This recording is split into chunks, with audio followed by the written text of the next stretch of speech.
Welcome to Talking Allergies, the podcast where we talk all things allergies about all types of allergies in all kinds of allergy lives. From food allergies to environmental allergies, special guests, community stories, allergy and science giveaways, and more. This is your allergy podcast for all things allergies. Hi, Melrick. Hi, Grace. We're back and we're springing into another episode of Talking Allergies. We certainly are, Grace, and on this Talking Allergies episode, we are going to be talking about spring, pollen allergies, hay fever, or allergic rhinitis. Plus, we're going to be talking about our own experiences in managing our hay fever and pollen allergies. And also, as a bonus, we're going to be talking about what our allergic salutes are. Did you make that up? No, this is the official terminology according to the research.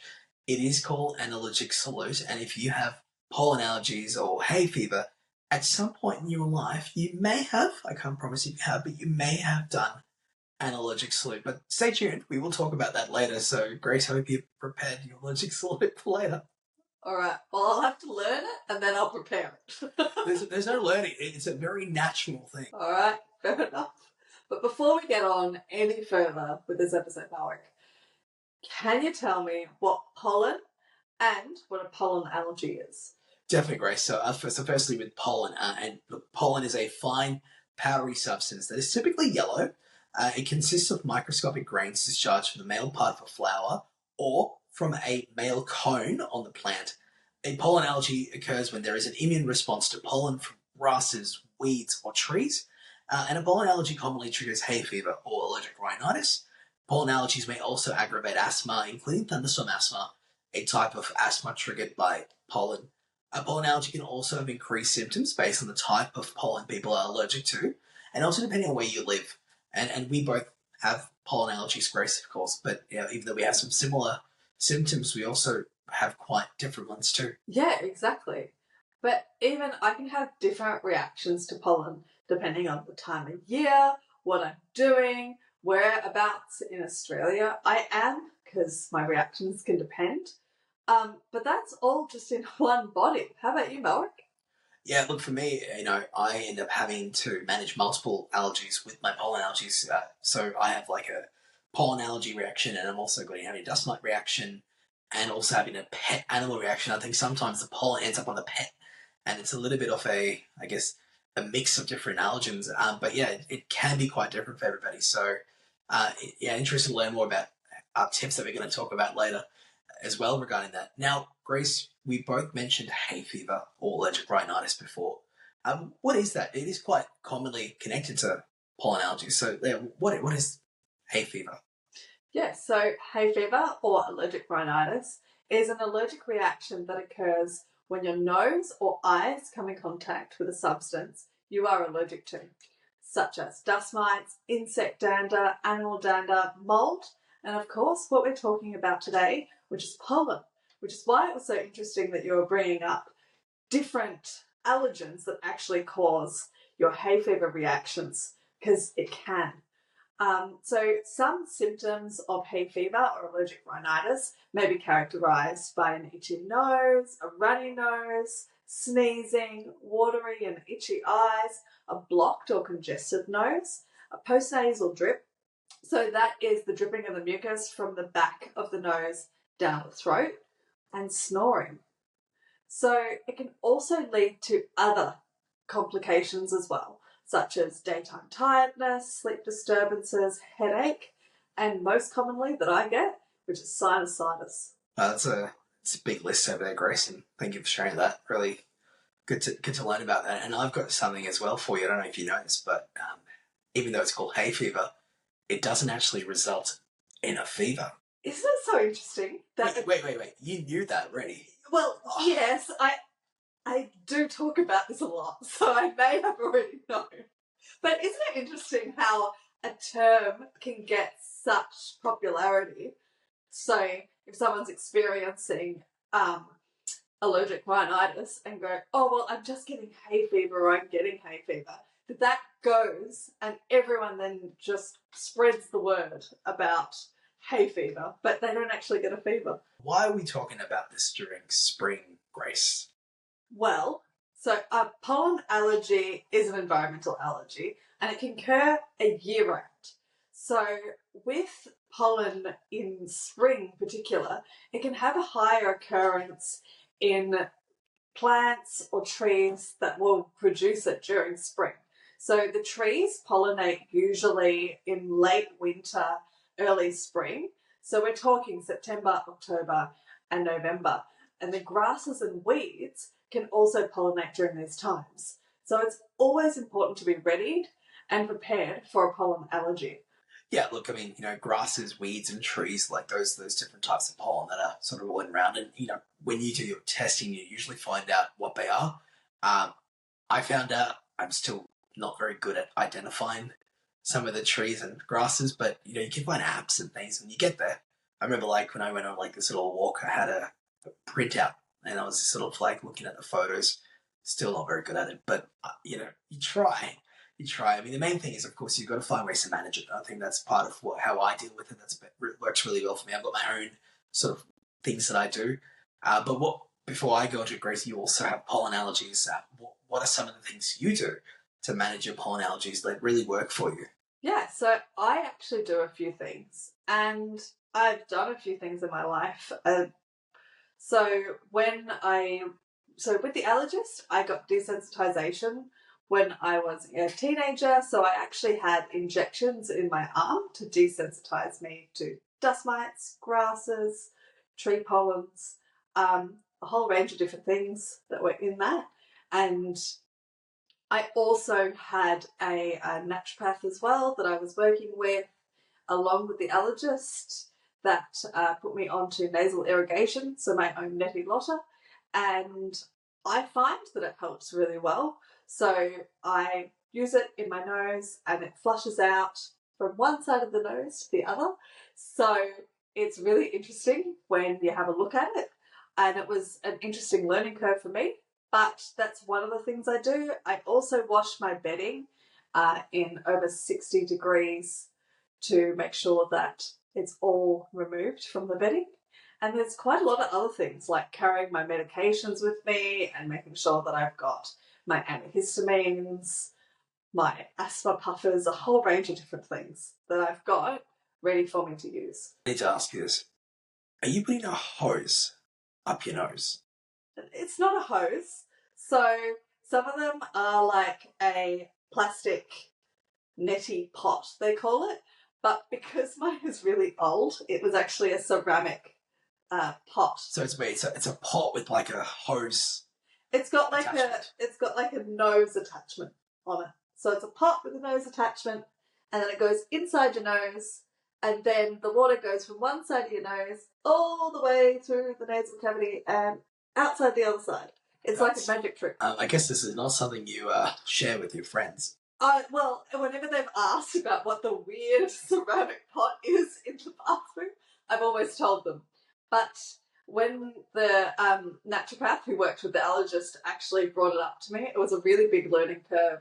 But it's something that I actually do use quite a bit, and it does really help me. So when I have a really, really bad day, particularly with pollen, I will go into the shower, I'll wash everything off, and then I will do a full nasal irrigation as well to make sure that all the pollen's off, and wash my hair because a lot of pollen could get in it. Fair enough. That sounds like a lot of things happening in the nasal cavities over there. So, look, I don't think I'm going to try that. Well, okay, all right. So that works for me, but what works for you? Well, not a neti lotta. Not that I've tried it. Look, I'll tell you what. If I have to try it, I'll go down that path. But for me, I think just the the standard stuff, antihistamines. I avoid doing things, doing chores. I mean, I avoid doing things that are on the outdoors, like mowing the lawn. Any sort of backyard work. I stay away from that. So if I'm going on road trips and stuff, I've got the air conditioner on, recirculating the air, and I'll just drive naturally, not just road trips. Just go to the supermarket. I've got the recirculating air and the air conditioner in the car. I've got my tissues if I'm outdoors. If I'm indoors, I have a towel. A towel? I have a little towel with me that I carry along with me. Wait, so did you say get out of chores? not get out of chores, but it just so happens that some of these spring and summer chores are outdoor ones that can also trigger my pollen allergies. So it's a really good way to sort of not have to do things that can trigger my allergies. I do medicate, and I wear also like N95 masks and stuff, and gloves and long sleeve tops, and that does help. But it does also mean that I can get out of doing the lawn mowing, so which I don't mind, but if it's going to trigger my allergies, I'm going to avoid it. So yeah. Yeah, that's fair. But you are getting out of the chores. Oh, definitely. Yes. Yes. Look, I mean, if you live with allergies, you've got to find ways to make them work for you. Isn't it interesting, Malrick, how we both have different ways of managing symptoms, reactions, but also a pollen allergy? It's really interesting to hear about how each individual person manages it and what they've found that works. Because some things may work for you, some things may not. But I think it's fantastic to hear about how so many people actually manage it and live with it. Oh, definitely. And look, one of the things that we didn't talk about, even though we both sort of mentioned we do it, is we do carry our medications with us. Whether it's for antihistamines or something else, it's about also having the medication on hand. And with pollen allergy, sometimes you can prepare yourself, so do it ahead of time. But also when it happens, so making sure you're not delaying that, I think that's very important. The other thing for me as well, Grace, I think it's a very helpful one, is to tell people about it. Mm. So even if you go to work, you go, like right now, you go into an office, you're getting to work, you might drive, but you also might get public transport or something. If you're going to a workplace, you go to school, go to uni, wherever it is, you meet people, you don't want to be just sort of sneezing and then questioning what that is, or other things. You could be rubbing your eyes and, whatever, doing the salute, which we'll talk about soon. But whatever your sort of symptoms are, if you are, while your body's dealing with it, and you getting your medication and so forth, if people know what's going on with you, they can either help you, but also they can also be more supportive of you to make sure they don't sort of go, hey, what's wrong with that person? What else could it be? Being upfront about it allows them to be more inclusive. I think, nowadays people are supportive as long as they are able to understand what it is. And a lot of people have pollen allergies too. I think it's something like 20% of Australians have hay fever or something like that. So there's a large percentage of people out there with these sort of allergies. So you might find a common ground as well, talking to people about it. Yeah, exactly. Hay fever did get a very popular name for a reason. It did. And look, talking about hay fever, Grace, it is now time for the highlight of this episode, which is to talk about the allergic salute. Wait, it's the highlight now? It is definitely the highlight, because I am intrigued to know what your allergic salute is, and then also about other people too, because apparently it is done in a very unique way, and according to the research, we all do it very similar.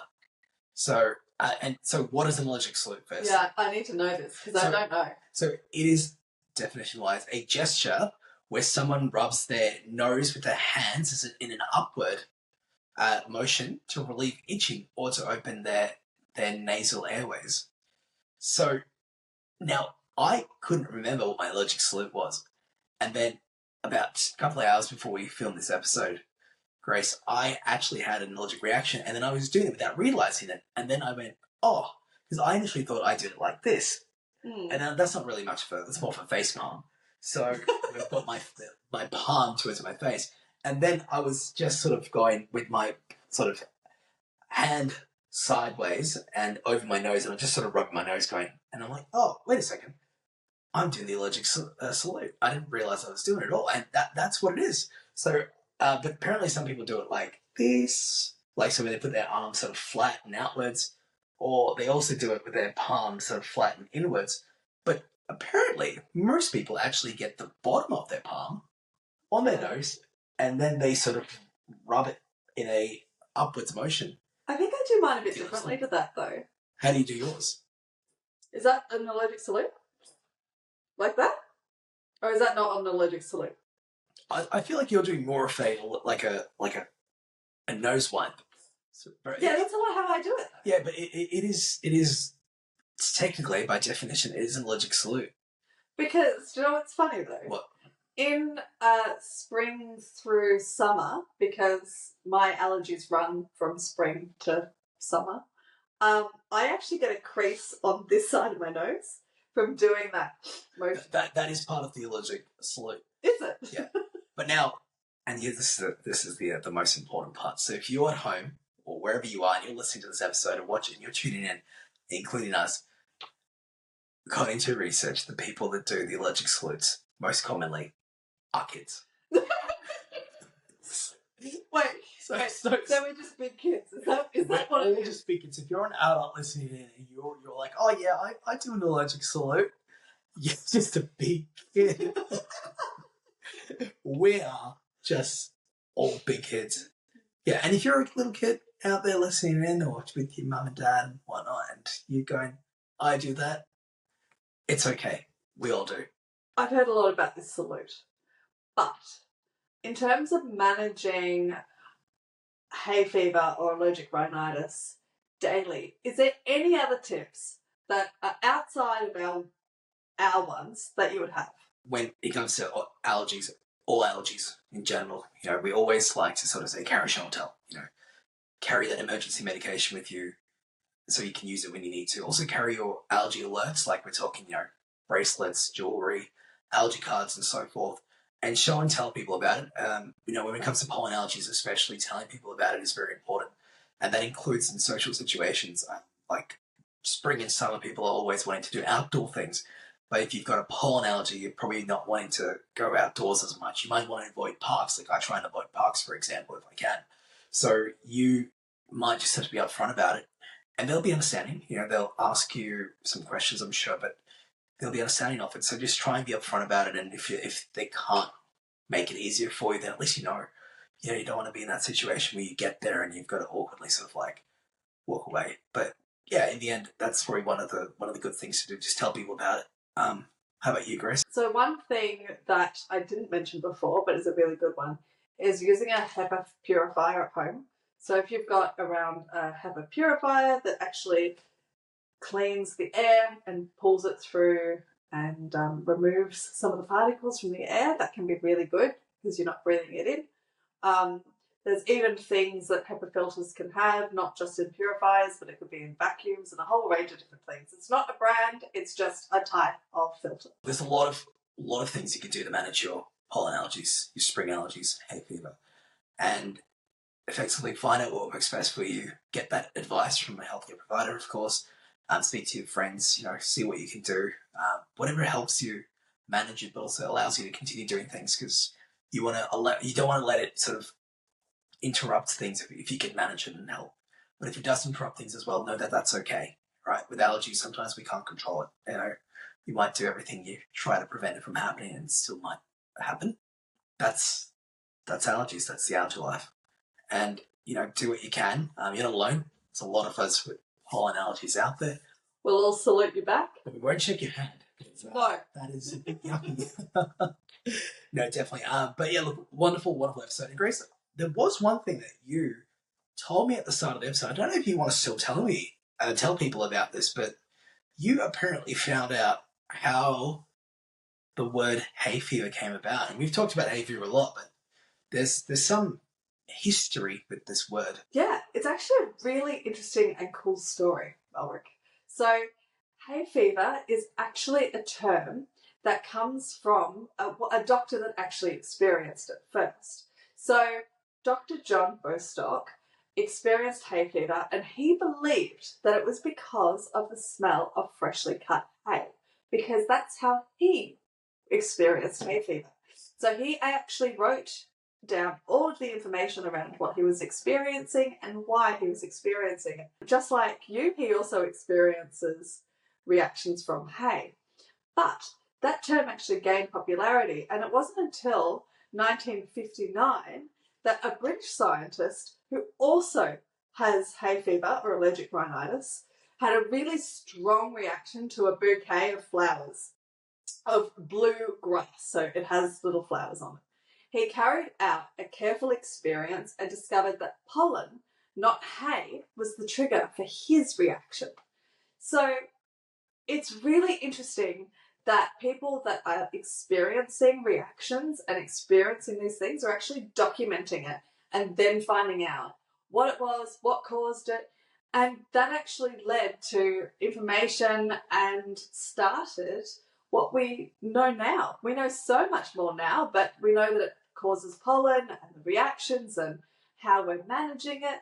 I think it's fantastic that people that actually experience reactions then study it, and that we've been able to get so much innovation from it. Always going to be curious and ask those questions. And I think, all the people out there, so many researchers as well that work in the allergy space, not just back then, but right now as well. The things, the work they're doing is absolutely phenomenal, and long may continue to help people understand, firstly, what is causing those reactions, what is causing the allergens, and what allergies are, but also how we can improve the treatments and so forth that are there for allergies. So I think anybody in that space, kudos to you, and keep going. Yeah, exactly. It's so lovely to hear that the innovations not only change the way that, say, people address the things that we're dealing with, but also the way we communicate and make it a term that can actually be used in day-to-day life, like hay fever or allergic rhinitis is actually used to describe these symptoms now. I think it's fantastic. Yeah, but of course, if you're naming things, this is very important. The names can stick. People never go away. So if you're naming something, just remember, in about 200 years, they may be calling it something that is actually slightly different to it. Yeah, like Dr. Bostock found out about it. So the term hay fever that gained popularity back then and is still popular now came all the way from the 19th century and is not just the smell of hay. It's good to know. It's good to know, and make a big note of that. And Grace, this has been a fun episode, and we have talked a lot about pollen allergies, spring, hay fever, and I'm really intrigued to know if people out there do allergic salutes and what they are. So feel free to send us a message, a comment, and let us know, of course. And with all the Talking Allergies episode, everything can be found on allergylife.com.au/Talking Allergies. And we've got a lot of fun episodes ahead of us now, Grace. We do. And if you want to be a guest on Talking Allergies, contact us at contact@allergylife.com.au. Or send us a message, drop in a message. We know not everybody uses emails these days. But look, thank you for joining us for another episode of Talking Allergies. The discussions on Talking Allergies are here to support you or your loved one on your journey with allergies. The topics discussed here are not intended as medical instruction or as a substitute for advice by a qualified healthcare provider.